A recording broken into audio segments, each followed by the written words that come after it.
Hello. This is episode 219 of the Get a Six Figure Job You Love and Thrive podcast. And today I'm talking about 4 brand new belief systems for your best interview yet. Stay tuned. All right. Welcome to the podcast or to the video, whatever you're watching today or listening to today. So I had several people at one time ask me for the same thing. So I thought, oh, of course, I have to create a podcast episode on this, for which I have a lot of podcast episodes all tying into this topic. But most of the time, I get people asking me, I have an interview tomorrow. I need to prepare. Can you please give me your best tips, your best information right now so I can get ready for it? Because I don't want to blow this. Okay. So if that's you, if you've asked me for something like that, this is the episode that I prepared for you. And if you have an interview coming up or you just are actively interviewing, this will be incredibly helpful for you too, as well as if you're going into any meeting. So if you're going into any meeting that you might be nervous for, or it's a raised conversation or anything that you are not sure how it's going to go, this is going to help you tremendously. Okay. So let's dive into the 4 beliefs. So the first one is that you need to take the pressure off. So we need to figure out what is that belief that's putting so much pressure on you, because when you're feeling pressure, you're not going to be at your best. Okay. And some of you might say, yeah, but I work really well under pressure. Okay. Well, go with that. But for most people, I find that when they put a lot of pressure on themselves, they don't tend to perform at their best. And this is me too. So when we say things to ourselves like, I have to get this right, or I don't want to blow this opportunity, or I have to get this opportunity is everything. Like when you put a lot of importance on that opportunity, that one opportunity, you tend to inflate it and make it really big and make it a really big deal if you say something wrong. Right. And so this pressure builds, or say something not necessarily wrong, but say something that you think that maybe you shouldn't have said. Right. And we'll go into that self-judgment very quickly when you're putting this pressure on yourself, is what I find. Right. So the way that we can take this pressure off is by one, noticing that we are in a bit of a lack mindset. Okay. We're thinking we're putting so much on this one opportunity that we're making it so big in our heads that we're making it this opportunity or this one meeting or this one interview responsible for basically how our whole career is going to turn out. Now, that might be an exaggeration, but in our minds and in our bodies, a lot of the times I find people do this, right? And it'll come out because they'll say things like, I don't want to blow this, right? And when you think, oh my God, I don't want to blow this, it's going to be very scary to go in there, because any little thing that you do, you might decide that means you've blown it, right? And of course, it's hard not knowing what they're going to ask you or how it's going to go. You can't prepare for every scenario. So when we know we can't do that, there's more opportunities for us to be caught off guard and then kind of beat ourselves up for blowing it or whatever it is that we think that we should have said differently, right? So the way that I found really helps to frame this is, instead of believing that this is the one opportunity that is few and far between and it's scarce and you have to do really well at it, believe in the holistic outcome of your ability to create opportunity. It's like, if I got this opportunity, I can get another one. I can get multiple opportunities. There are multiple opportunities available, right? Like, get into that abundance mindset versus that scarcity mindset of focusing on just that one thing. Okay. That being said, there's also other ways to release this pressure, right? So that's the first way, is noticing if you are in lack mindset of this is the only thing. Like maybe you haven't had an interview in a long time. Maybe you just believe that there's not that many good opportunities available right now. That's a belief that you might want to look at, because that could be holding you back on seeing more and creating more.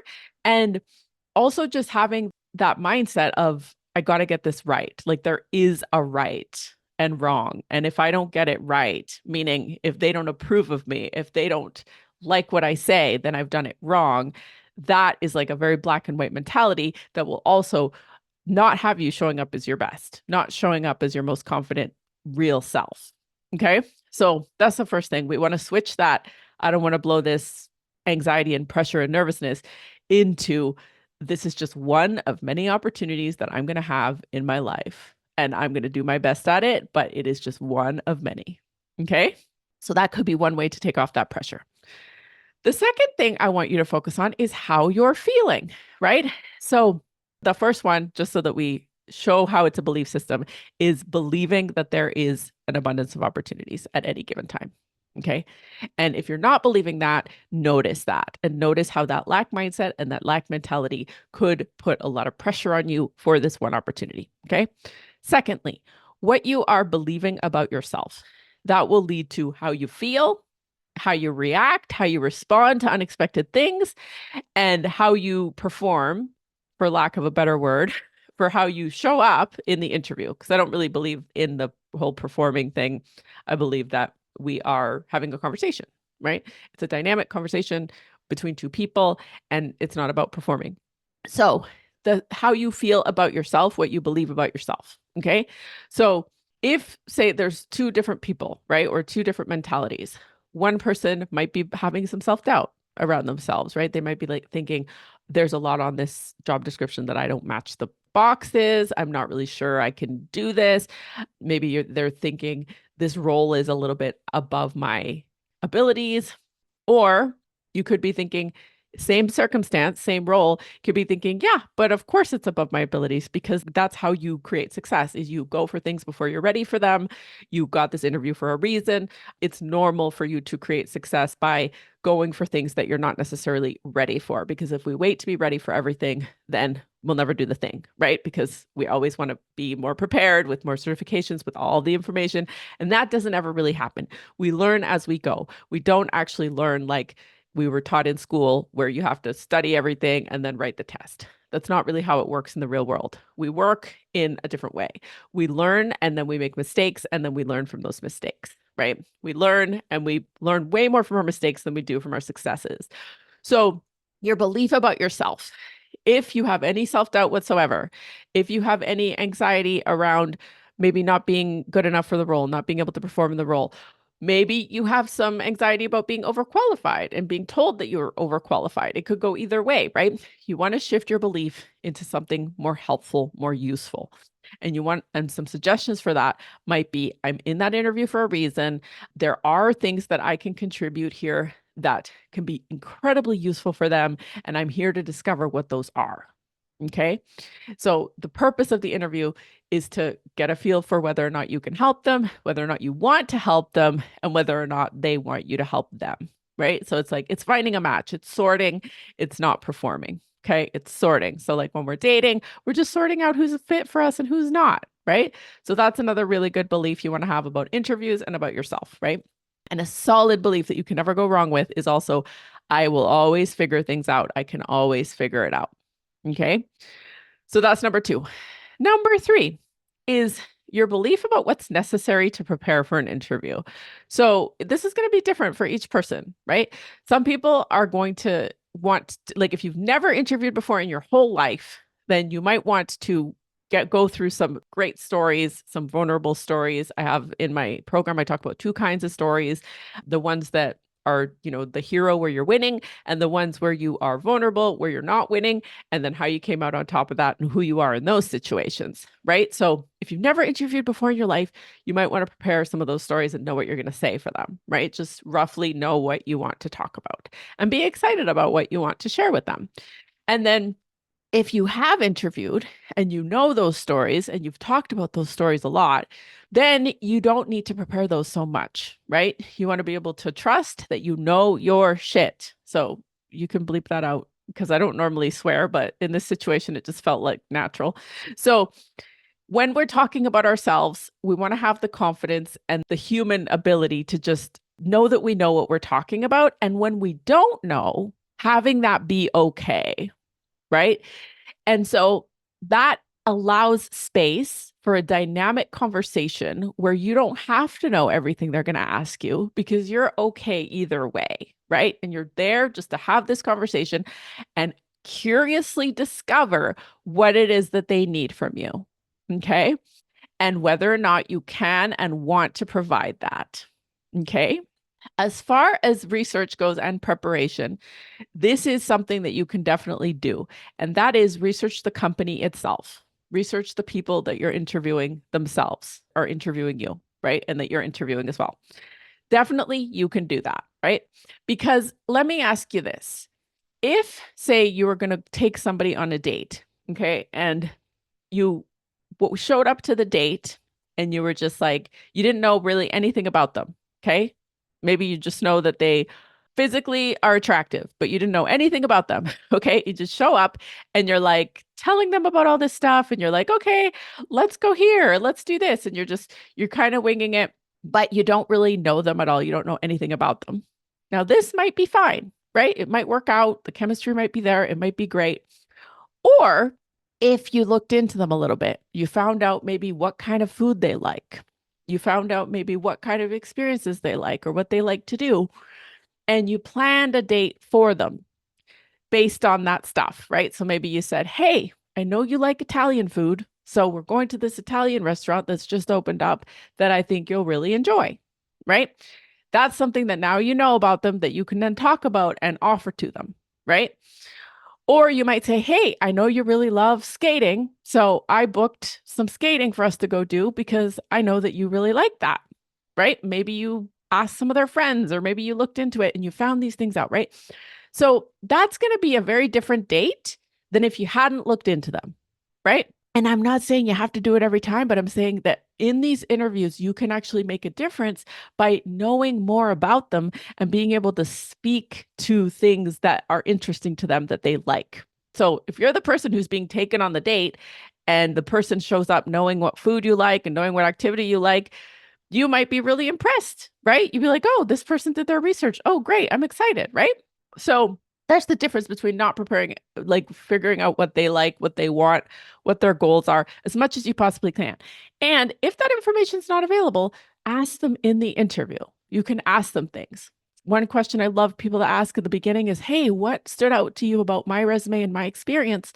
I'd love to know so that I can go more in detail on that.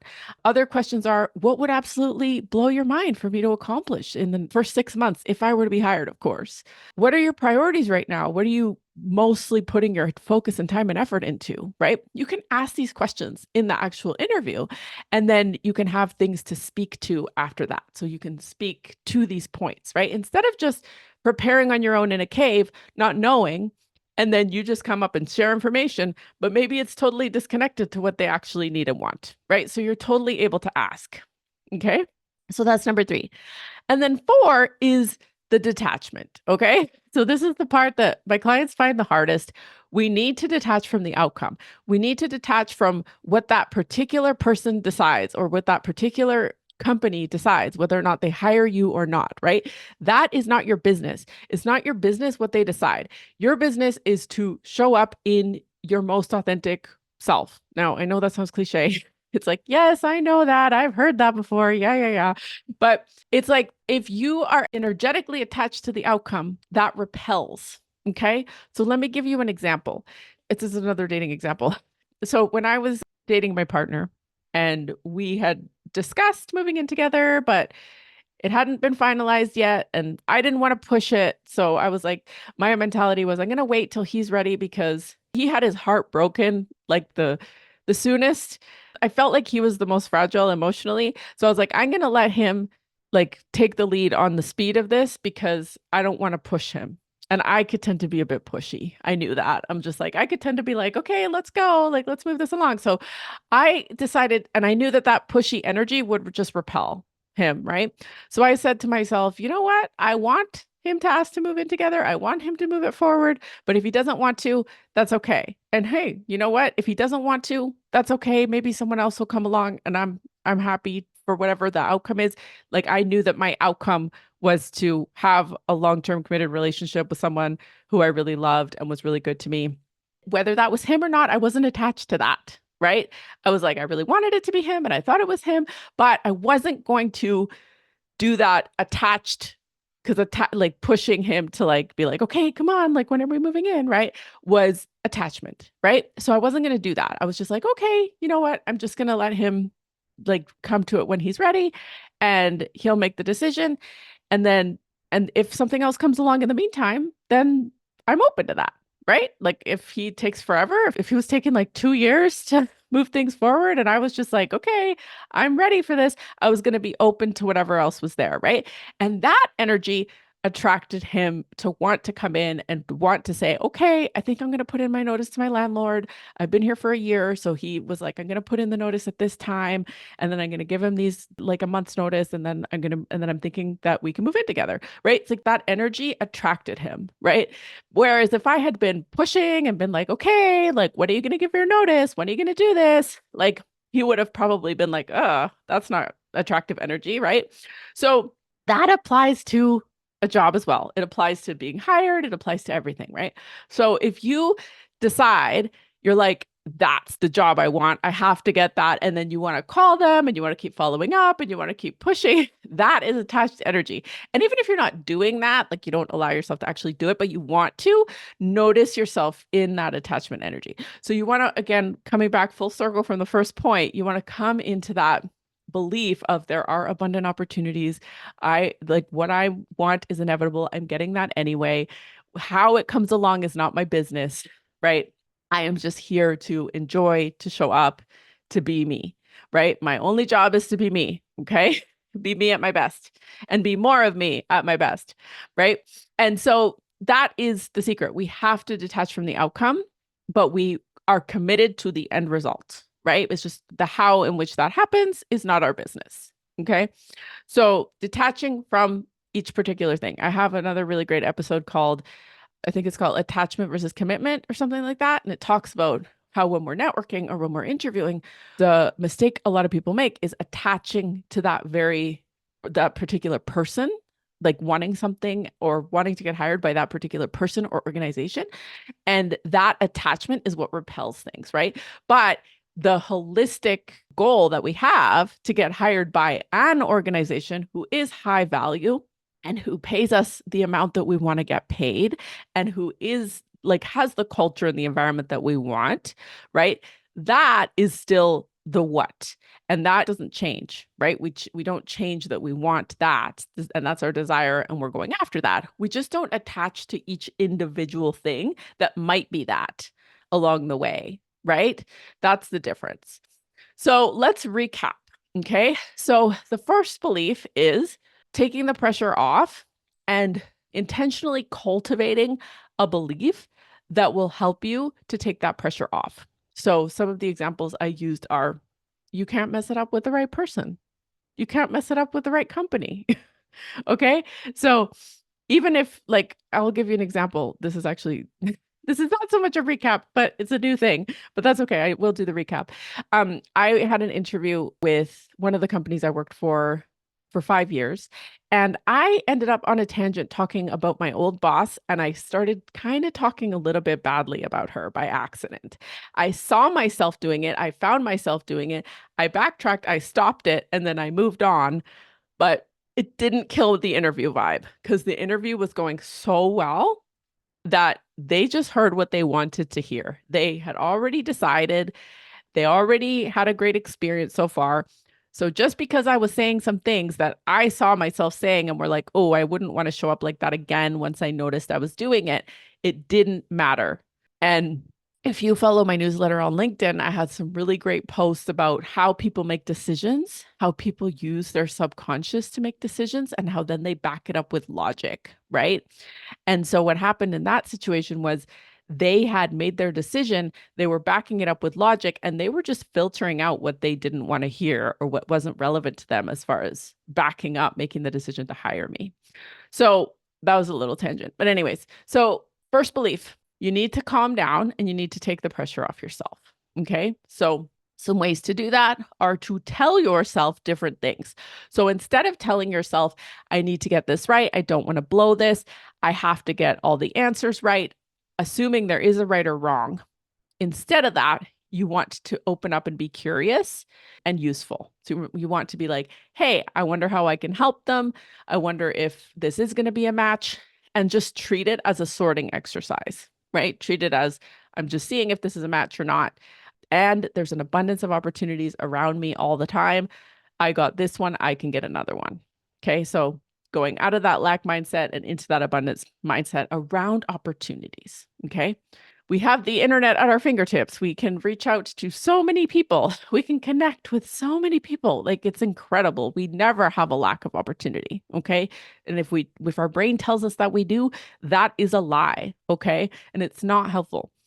Okay, so the second one is feeling, like deciding what you're going to believe about yourself so that you can decide how you're going to feel about yourself.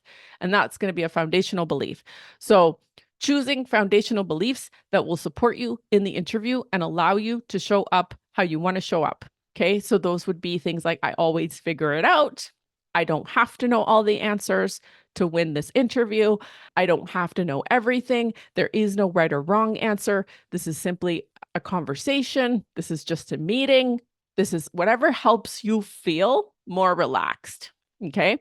Third, you want to do some research on the specifics so that you can talk about some specifics with them that they already relate to, get into conversations about what they're doing, and honestly know why you are excited about this company, why you want to be a part of it, right? Like deeply know that. And then also asking questions. So having the belief about yourself that you are somebody who won't just accept any job offer. You are there to discover whether or not you really want to help these people, whether you really want to spend 40 hours of your week putting in your time and energy towards their cause. Okay. And you ask questions like that in order to create that rapport, that expansion in their brain where they think, oh, this person's thinking about that. Oh, that's great. Oh, like you create that expansion and that rapport by the questions that you're going to ask them. Okay. And then fourth is the detachment. So if you find yourself getting attached, if you find yourself thinking, oh, this has to be the opportunity, notice that you might be in scarcity mindset again, thinking that there's limited opportunities, which is not true. And notice about if you're getting attached or not, because attachment will always repel what you want, right? And detachment will always bring it in. And detachment isn't, oh, I don't care. They can hire whoever. I didn't want them anyway. That's not what I mean. Detachment is, I want it, but I don't need it. I want it, but I don't need it to be happy. I don't need it to feel confident. I don't need it to know that I'm valuable. Right? That's what that is. It's like, yes, I want it. I admit it. That sounds great, but I don't need it. And knowing that you will get what's coming to you regardless. So your desired result will come holistically. It just may not come from this particular opportunity. And that doesn't mean you did anything wrong. Okay. So that's what I have for you. We will end it on that note. Thank you so much for watching. Thank you so much for listening. If you have been listening or following along with my newsletter so far, you'll know that I'm putting on a 3-day series in October on influencing the subconscious mind to land job offers. So I hope you'll join us for that, where I'm going to be teaching you a lot of different things on how to use the subconscious mind, how to influence the subconscious mind of influencers or of interviewers for the greater good, and teaching you some solid tricks that you're not going to learn about in other places, because most people are just talking to you about how to create your resume and stuff. And I like to go much deeper. So I hope you'll join me for that, and I will see you next week. Thanks a lot.